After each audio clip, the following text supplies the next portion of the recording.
8 best practices kapag nag-a-upload ka ng Reels. First, write a caption. Huwag mong hayaan na blanco ang caption mo. Gamitin ito upang maglagay ng catchy text na magpapakurious sa viewers mo. The more engaging, the better. Number 2, add hashtag to your caption. Kung gusto mong maraming makakita sa Reels mo, gamitin ang tamang hashtags. Iwasan ang random na hashtag.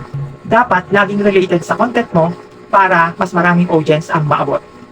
Third, edit at least one creative tools. Magdagdag ng text, sticker, or effects para mas interesting at unique ang content mo. Mas creative, mas catchy. Fourth, keep your reels between 15 to 90 seconds. Dapat sakto lang ang haba ng video mo. Huwag masyadong mahaba para hindi mawalan ng interes ang viewer mo. Short but engaging is the key. Fifth, make sure that your reel is not muted. Walang gustong manood ng tahimik na video. Siguraduhin mo na may malinaw kang audio, music, o sound effect para hindi boring ang reels mo.